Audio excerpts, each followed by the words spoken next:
السلام علیکم ناظرین، میں ہوں منصور علی خان، اپنے ڈیجیٹل چینل کے اوپر آپ کو خوش آمدید کہوں گا۔ ناظرین، ویسے تو ہفتے کا اختتام ہو رہا ہے، لیکن دھماکے دار خبریں آج کے دن سامنے آئی ہیں۔ پاکستان تحریک انصاف کو ایک بہت بڑا جھٹکا لگا ہے، اور اب تک میرے خیال میں جتنی ہم کہتے تھے نا وکٹیں گر گئیں، یہ سب سے بڑی وکٹ ہے میری نظر میں جو آج گری ہے۔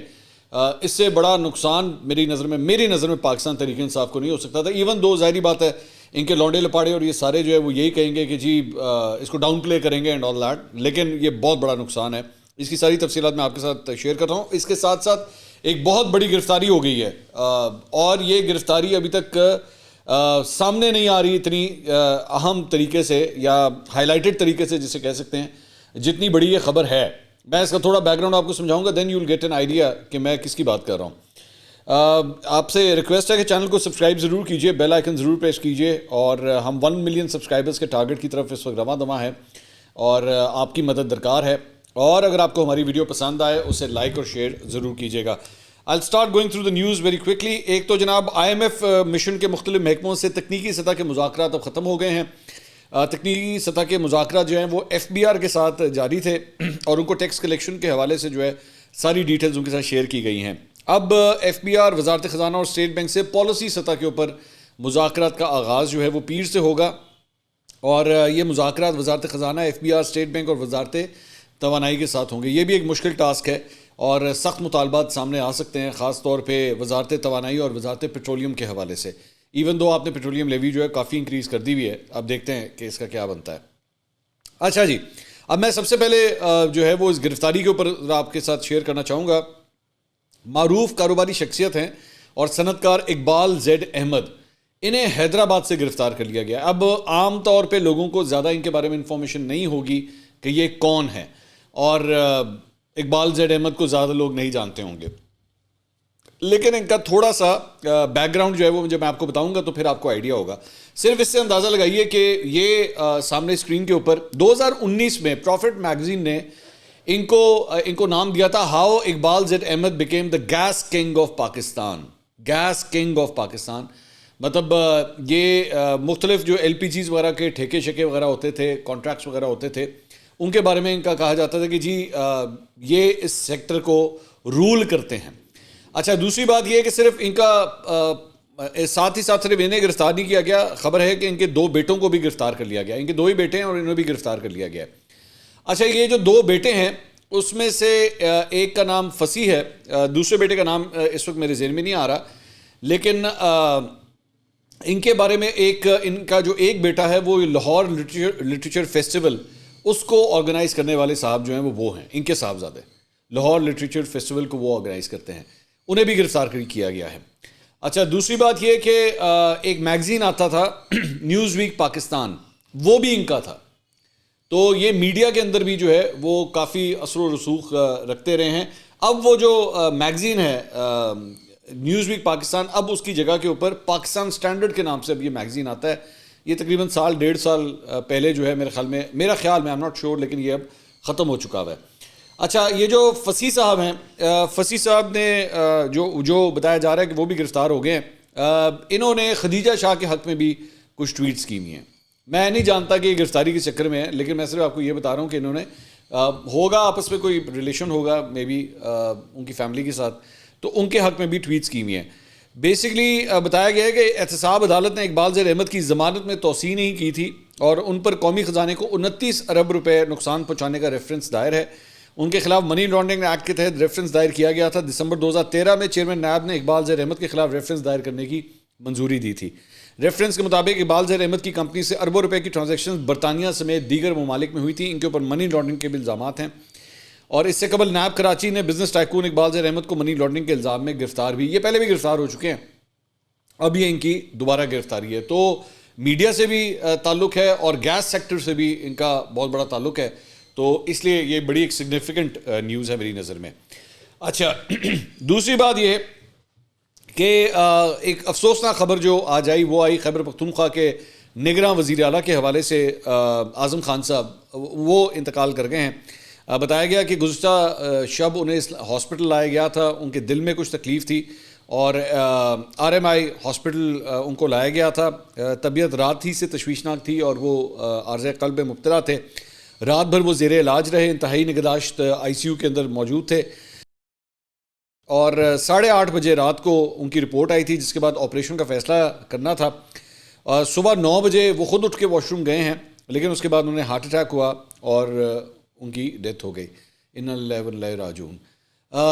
اب ان کو ابھی تک جب یہ ویڈیو ریکارڈ ہوئی ہے تو ان کا جنازہ پڑھا جا چکا ہے، 3 بجے ان کا جنازہ تھا۔ اس کے علاوہ اب ان کی جو ایک اور جو تھوڑی سی کنٹروورسی ہے وہ یہ ہے کہ ان کی ریپلیسمنٹ، کیونکہ دس از انپریسیڈنٹڈ کہ کیئر ٹیکر سی ایم جو ہے وہ عہدے پہ موجود ہو اور ان کی ڈیتھ ہو جائے تو پھر کیا کرنا ہے۔ میرا خیال میں اس کی کوئی ڈیٹیلز نہیں تھی، لیکن اب کچھ جو کنسٹیٹیوشنل ایکسپرٹس اس کی ڈیٹیلز بتا رہے ہیں وہ یہ ہے کہ دوبارہ سے جو سابقہ سی ایم اور اپوزیشن لیڈر ہیں وہ آپس میں بیٹھ کے کنسلٹ کریں گے، اور اگر وہ کسی ایک کینڈیڈیٹ کے اوپر راضی ہو جاتے ہیں تو ٹھیک ہے، ورنہ یہ معاملہ جو ہے پھر الیکشن کمیشن تک بھی جا سکتا ہے۔ تو اب ان کی ریپلیسمنٹ جو ہے وہ بھی ہونی ہے، کیونکہ آپ جانتے ہیں کہ 8 فروری کو یہ الیکشنز ہونے ہیں، تو اس سے پہلے اب آپ کے پاس نگراں وزیر اعلیٰ تو کے پی کے ہونے چاہیے۔ اچھا جی، اس کے علاوہ کچھ قانونی معاملات کے حوالے سے بھی آپ کو اپڈیٹ دیتے ہیں۔ بیسکلی اشتعال انگیز گفتگو کرنے کے مقدمے میں مریم اورنگزیب اور میاں جاوید لطیف ان کے کیسز کی سماعت ہوئی۔ ڈیوٹی جج ارشد جاوید نے اس کیس کی سماعت کی۔ حاضری معافی کی درخواست جمع کروائی گئی تھی دونوں کی جانب سے، اسے مسترد کر دیا گیا۔ عدالت نے مریم اورنگزیب کے ضمانتی مچلکے بھی مسترد کر دیے، اور عدالت نے دیگر شریک ملزمان کی حاضری مکمل کرتے ہوئے سماعت 25 نومبر تک فی الحال ملتوی کر دی ہے۔ تھانہ گرین ٹاؤن پولیس نے اشتعال انگیز گفتگو کا مقدمہ جو ہے وہ ان دونوں کے خلاف درج کیا تھا۔ تو ایک معاملہ یہ ہے۔ نون لیگ کے لیے اور البتہ ایک اچھی خبر ہے، عطا اللہ تارڑ کے خلاف تھانے پر حملے کا مقدمہ درج کیا گیا ہوا تھا۔ وزیر آباد کی سول عدالت نے عطا اللہ تارڑ کو مقدمے سے بری کرنے کا حکم سنا دیا۔ تھانے پر حملے کا مقدمہ آزاد کشمیر انتخابات کے دوران درج کیا گیا تھا۔ بعد میں عطا اللہ تارڑ نے میڈیا سے گفتگو کی، انہوں نے کہا میرے خیال مقدمہ فواد چودھری اور شیخ رشید نے بنوایا تھا۔ جن لوگوں نے مقدمہ بنایا تھا آج وہ خود ہی جیل میں ہیں، میں نے تھانے پر حملہ نہیں کیا تھا، مقدمہ جھوٹا تھا۔ سندھ میں ایم کیو ایم سے معاملہ طے پا گئے ہیں، قیادت نے بلوچستان کا دورہ کرنا ہے، پنجاب میں سیٹ ایڈجسٹمنٹ کا فی الحال امکان نہیں ہے۔ اچھا جی، اس کے علاوہ شیخ رشید صاحب کے حوالے سے بھی ڈیولپمنٹ ہے، بڑی مزے کا خیز ان کی گفتگو ہوئی آج جج کے ساتھ۔ ڈسٹرکٹ اینڈ سیشن کورٹ اسلام آباد میں 9 مئی واقعات کے سلسلے میں جو مقدمات درج تھے اس میں شیخ رشید صاحب کی درخواست ضمانت پر سماعت ہوئی۔ شیخ صاحب نے اپنے وکلا سردار عبدالرضا اور سردار شہباز کے ہمراہ وہ پیش ہوئے۔ اس دوران جج طاہر باز سپرا نے استفسار کیا کہ شیخ صاحب کیا حال ہے، تو اس پہ وکیل نے کہا کہ سپلیمنٹری میں نام ڈالا ہے، گھر پر چھاپا مارا ہے اور گاڑیاں بھی اٹھا لی ہیں۔ عدالت نے کہا 5,000 روپے کے مچلکے آپ جمع کروا دیں۔ شیخ صاحب نے کہا کہ جو مچلکے جمع کراتے ہیں ان کو بھی اٹھا کے لے جاتے ہیں، آج بینک بند ہے سر۔ تو جس پہ جج صاحب نے کہا کہ شیخاں علی گالی کیتی ہے نا پھر تو جج نے کے ریمارکس پہ کمرہ عدالت میں کہکے لگ گئے۔ عدالت نے نوٹس جاری کرتے ہوئے سماعت 25 نومبر تک ملتوی کر دی۔ بعد میں شیخ صاحب نے میڈیا کو سے گفتگو کرتے ہوئے کہا کہ 73 سال عمر ہے، 86 کیسز ہیں میرے اوپر، تھانہ کوسار میں 20ویں ضمانت منظور ہوئی ہے، شکر ہے جج صاحب نے سستی ضمانت دی ہے، سنا ہے 66 کیسز اور ہیں میرے پاس تو اتنے ضمانتی بھی نہیں ہیں۔ میری بڑے لوگوں سے درخواست ہے، ہماری بڑے لوگوں سے کبھی نہیں بگڑی، جو لوگ بے گناہ ہیں انہیں چھوڑ دیا جائے، لوگوں کے پاس ضمانتی نہیں ہے، کوئی قوم اداروں کے بغیر زندہ نہیں رہ سکتی۔ تو شیخ صاحب کے ساتھ ایک یہ ہوا ہے۔ اچھا جی، اب آ جائیں اس بڑے جھٹکے کے اوپر جس کا میں ذکر کر رہا تھا کہ میری نظر میں یہ پاکستان تحریک انصاف کو لگنے والا سب سے بڑا جھٹکا ہے، and I will tell you why. Asad Umar صاحب نے، جو سابقہ سیکرٹری جنرل تھے پاکستان تحریک انصاف کے، انہوں نے یہ ٹویٹ کیا ہے اور انہوں نے کہا جی 1 دہائی سے زیادہ عوامی زندگی کے بعد میں نے سیاست کو مکمل طور پر چھوڑنے کا فیصلہ کیا ہے۔ جیسے کہ میں پہلے بھی عوامی سطح پر کہہ چکا ہوں کہ میں ریاستی اداروں کے ساتھ تصادم کی پالیسی سے متفق نہیں ہوں، اور ایسی پالیسی ریاستی اداروں کے ساتھ شدید ٹکراؤ کا باعث بنی ہے جو کہ ملک کے مفاد میں نہیں ہے۔ پی ٹی آئی کی بنیادی رکنیت سے استعفیٰ دے رہا ہوں۔ میں ان تمام لوگوں کا شکر گزار ہوں جنہوں نے عوامی زندگی میں میرا ساتھ دیا، خاص طور پر میں NH54 کی ٹیم اور ووٹرز کا شکریہ ادا کرنا چاہتا ہوں جنہوں نے مجھے 2 بار منتخب کیا، جس حلقے اور میں نے اس حلقے کی خدمت کرنے کی بھرپور کوشش کی۔ اللہ پاک پاکستانی قوم پر اپنی رحمتیں نازل فرمائے۔ یہ اسد عمر صاحب نے ٹویٹ کیا۔ میری نظر میں یہ بہت بڑا جھٹکا ہے۔ اس کی ریزن یہ کہ اسد عمر صاحب نے اس ساری چیز کے باوجود واٹ ایور ہیڈ ہیپنڈ، انہوں نے جب پریس کانفرنس کی تھی تو انہوں نے سیکرٹری جنرل کے عہدے سے استعفیٰ دیا تھا، لیکن پارٹی کی رکنیت میں پھر بھی وہ موجود تھے، پارٹی کے فولڈ میں وہ موجود تھے، بیکاز وہ پھر بھی بلیو کرتے تھے کہ میں پاکستان تحریک انصاف کے ساتھ ہی رہوں گا اور پاکستان تحریک انصاف کو ساتھ لے کے چلوں گا۔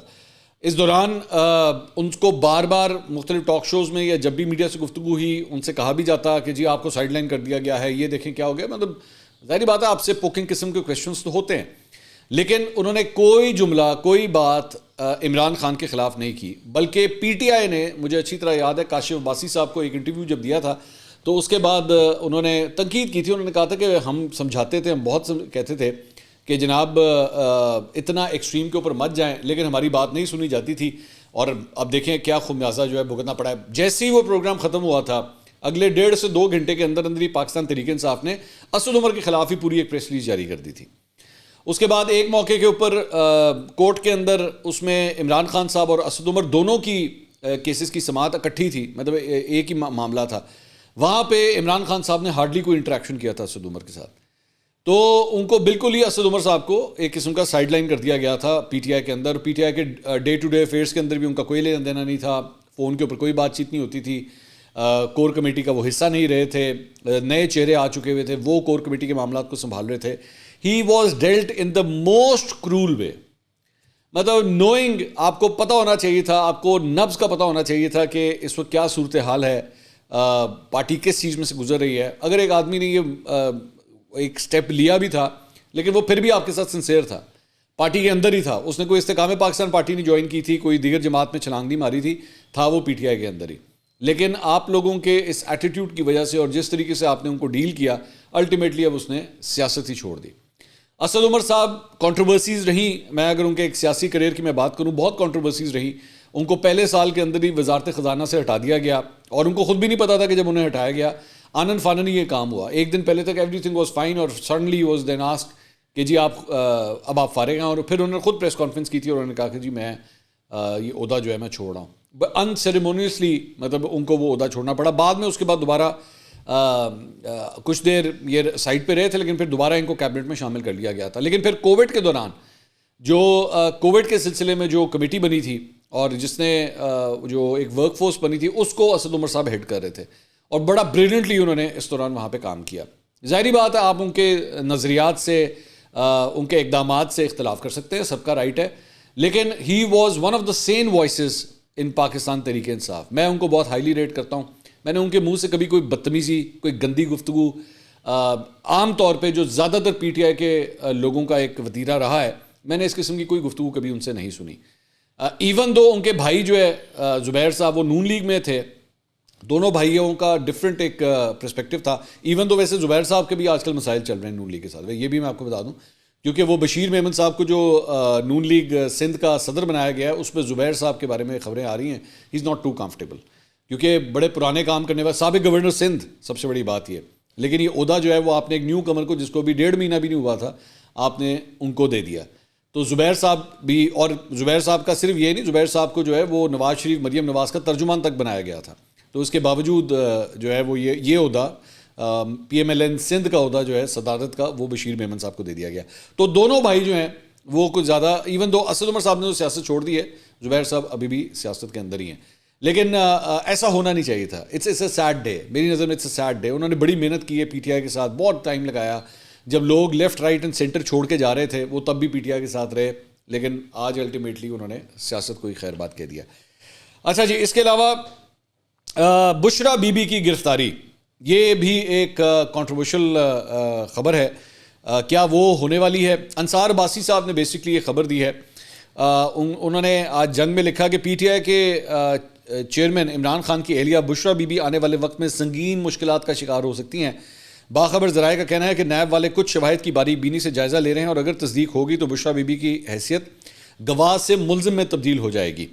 ذرائع نے بتایا کہ نیب کو کچھ نئے شواہد ملے ہیں جن کی کراس چیکنگ کی جا رہی ہے. ذرائع کا کہنا ہے کہ اگر ان شواہد کی تصدیق ہو گئی تو بشرا بی بی نیب کی ملزمہ بن جائیں گی اور گرفتار بھی ہو سکتی ہیں. کہا جاتا ہے کہ یہ شواہد پیسوں کی لین دین سے جڑے ہیں جو بشرا بی بی کو مبینہ طور پہ وصول ہوئے ہیں. فرح شہزادی کے بارے میں میڈیا کو لیک ہونے والی تازہ ترین رپورٹ اور اس معاملے پر نون لیگ اور ایم کیو ایم والوں کی پریس کانفرنس سے بھی عمران خان کے لیے کچھ اضافی مسائل پیدا ہو سکتے ہیں. نیب نے عمران خان کے مبینہ کرپشن کیسز, توشہ خانہ اور برطانیہ کی نیشنل کرائم ایجنسی سے جڑا 190 ملین پاؤنڈ کیس کا معاملہ, اس میں بھی اپنی تحقیقات کو تیز کر دیا ہے. 190 ملین پاؤنڈ کا کیس القادر ٹرسٹ کیس کے نام سے بھی پہچانا جاتا ہے. ذرائع کے مطابق نیب بیورو جلد ہی ان کیسز کی تحقیقات کو مکمل کر کے عمران خان کے خلاف ریفرنس دائر کرنے کا فیصلہ کر سکتا ہے۔ جمعرات کو مختلف ٹی وی چینلز نے سرکاری ذرائع کے حوالے سے فرح شہزادی کی مبینہ کرپشن کی خبریں شائع کیں۔ بعد میں نون لیگ کے رہنما عطا اللہ تارڑ نے فرح گوگی کی مبینہ کرپشن پر تفصیلی پریس کانفرنس کی اور اس کا تعلق عمران خان اور بشرا بی بی سے جوڑا۔ یہ وہی خبر ہے جس کا میں نے آپ کو کہا تھا کوئی باپ نہیں ہے، تو یہ اس کی بات ہو رہی ہے۔ اچھا جی، فرح گوگی یا فرح شہزادی کے بارے میں ہم جہاں بات کر رہے تھے تو انہوں نے جائیداد کی تفصیلات لیک کرنے کے معاملے پر chairman NAB, D G F I A, I G Punjab اور ڈی جی اینٹی کرپشن کو لیگل نوٹس بھجوا دیا ہے۔ لیگل نوٹس کے مطابق فرح شہزادی کے خلاف جاری انکوائری کی دستاویزات لیک کی گئی ہیں۔ مسلم لیگ نون کے رہنما عطا اللہ تارڑ کے پاس تمام دستاویزات کیسے پہنچیں؟ لیگل نوٹس میں کہا گیا ہے کہ تمام الزامات جھوٹ کا پلندہ ہیں اور تمام جائیدادیں ریٹرنز میں ڈکلیئر ہیں۔ فرح شہزادی کاروباری خاندان سے تعلق رکھتی ہیں اور ان کا سیاسی معاملات سے کوئی تعلق نہیں ہے۔ عطا تارڑ کا فون ریکارڈ دیکھا جائے کہ ان کو یہ دستاویزات کس نے فراہم کی ہیں۔ لیگل نوٹس میں کہا گیا ہے کہ دستاویزات لیک کرنے والے تمام افراد کے خلاف ہتک عزت کا دعویٰ دائر کیا جائے گا۔ تو اب دیکھیں یہ اس دعوے کے اندر کون کون آتا ہے۔ اچھا جی، اس کے علاوہ جنا ہاؤس حملہ کیس میں نامزد 129 ملزمان کی درخواست سے ضمانت پر سماعت انسداد دہشت گردی عدالت لاہور میں ہوئی۔ جج ارشد جاوید نے درخواست سے ضمانت پر سماعت کی۔ دوران سماعت پولیس کی جانب سے مقدمے کا ریکارڈ آج بھی عدالت میں پیش نہیں کیا گیا، جس پر عدالت نے پولیس کو ریکارڈ پیش کرنے کا آخری موقع دے دیا۔ جنا ہاؤس حملہ کیس کا مقدمہ تھانہ سرور روڈ پولیس نے درج کیا ہوا ہے۔ اس کے علاوہ الیکشن کمیشن ترجمان نے کہا ہے کہ ایک اعلیٰ عہدیدار یعنی کہ صدر مملکت، نام نہیں لکھا ہوا، صرف لکھا ہوا ہے اعلیٰ عہدیدار کی طرف سے انتخابات کی شفافیت مشکوک بنانے کی کوشش کی جا رہی ہے۔ اعلیٰ عہدیدار کا یہ طرز عمل مناسب نہیں ہے۔ الیکشن کمیشن پرعزم ہے کہ عام انتخابات صاف اور شفاف ہوں گے۔ تو ایک معاملہ یہ ہے۔ اچھا، ایوان صدر کی جانب سے ایک بڑا عجیب یو ٹرن مارا گیا اور یہ بیسیکلی کل کی یہ ڈیولپمنٹ ہے، یہ بھی آپ کو اس پہ آگاہ کرتے ہیں۔ ایوان صدر کی جانب سے گزشتہ روز پالیسی میں ایک بڑی تبدیلی کا اشارہ دیتے ہوئے مسئلہ فلسطین کا ایک ریاستی حل تجویز کیا گیا، لیکن چند گھنٹوں کے بعد اچانک یہ ریمارکس واپس لے لیے گئے۔ ایوان صدر نے ڈاکٹر عارف علوی سے منسوب ایک بیان جاری کیا تھا جس کے مطابق انہوں نے فلسطینی ہم منصب محمود عباس کے ساتھ ٹیلی فونی گفتگو کے دوران تنازع کا ایک ریاستی حل تجویز کیا تھا۔ پہلے جاری کی گئی پریس ریلیز میں ڈاکٹر عارف علوی سے منسوب بیان میں کہا گیا کہ انہوں نے فلسطینی صدر سے کہا ہے کہ اگر دو ریاستی حل اسرائیل کے لیے قابل قبول نہیں ہے تو ایک ریاستی حل ہی واحد راستہ ہے جہاں یہودی، مسلمان اور عیسائیوں کی اچھی خاصی تعداد مساوی سیاسی حقوق کے ساتھ رہ سکتی ہے۔ ٹھیک ہے۔ بعد میں ایوان صدر کی جانب سے ایک نظر ثانی شدہ بیان دوبارہ جاری کیا گیا۔ اس میں کہا گیا کہ صدر عارف علوی نے اپنے فلسطینی ہم منصب کو یقین دہانی کروائی ہے کہ پاکستان اقوام متحدہ کی سلامتی کونسل کی متعلقہ قراردادوں کے مطابق مسئلہ فلسطین کے حل کے لیے اپنی حمایت جاری رکھے گا اور یہ جو 2 اسٹیٹ والی بات ہے نا اس کے ساتھ جو ہے وہ کھڑا ہوگا۔ تو میرے خیال میں پریس ریلیز کس طرح جاری کرنی ہے، کہنا کیا ہے، اس کے اوپر جو ہے ایک بہت بڑا یو ٹرن مارا گیا۔ اس کے علاوہ مسلم لیگ نون، مسلم لیگ کاف کے مابین آئندہ انتخابات میں مفاہمت کے لیے جناب نواز شریف جلد ہی چودھری شجاعت حسین سے ملاقات کریں گے۔ جنگ میں یہ خبر آئی ہے اور اس معاملے پہ تبادلہ خیال کریں گے۔ ذرائع نے بتایا کہ مسلم لیگ نون آئندہ انتخابات میں مسلم لیگ کاف کو چودھری شجاعت حسین کے دونوں صاحبزادوں اور طارق بشیر چیمہ کے لیے ٹکٹ دے سکتی ہے۔ کاف لیگ کی جانب سے گجرات، جنوبی پنجاب، اٹک سے قومی و صوبائی اسمبلی کی نشستوں کے ساتھ ساتھ ایوان بالا کی نشستوں اور ممکنہ حکومتوں میں مشیروں اور معاونین خصوصی کی بھی ڈیمانڈ کی جا رہی ہے۔ میری اطلاع کے مطابق ابھی تک کسی قسم کی کوئی سیٹلمنٹ نہیں ہوئی ہے۔ کاف لیگ جو ہے وہ بالکل مکمل طور پہ فیل ہو چکی ہے سوائے 3-4 لوگوں کے۔ انٹرسٹنگ بات آپ اس میں یہ نوٹ کریں کہ جو میں نے نام لیے ہیں اس میں چودھری شجاعت کے 2 بیٹوں اور طارق بشیر چیمہ، لیکن اس میں چودھری سرور کا نام نہیں ہے، جبکہ چودھری سرور بھی اس وقت کاف لیگ کے اندر ہی ہیں۔ تو چودھری سرور کو کیا مسلم لیگ نون ٹکٹ دیتی ہے یا نہیں دیتی، یہ سب سے بڑا $1 ملین کویسچن ہے، کیونکہ اس کے بارے میں ابھی تک کوئی کلیئرٹی نہیں آ رہی کہ چودھری سرور کو ٹکٹ ملتا ہے کہ نہیں ملتا۔ اور یہ ذہن میں رکھیے گا کہ چودھری سرور بھی ایک زمانے میں مسلم لیگ نون کے گورنر رہ چکے ہیں اور بعد میں اس کے بعد یہ جب پی ٹی آئی میں چلے گئے تھے تو پھر ان کو دوبارہ گورنر بنایا گیا تھا اور پھر بعد میں پاکستان تحریک انصاف سے بھی ان کی راہیں جدا ہو گئی تھیں۔ تو اب دیکھتے ہیں کہ ان کو یہ اپرچونٹی ملتی ہے کہ نہیں۔ اگلی ویڈیو میں آپ سے دوبارہ ملاقات ہوگی۔ اللہ حافظ۔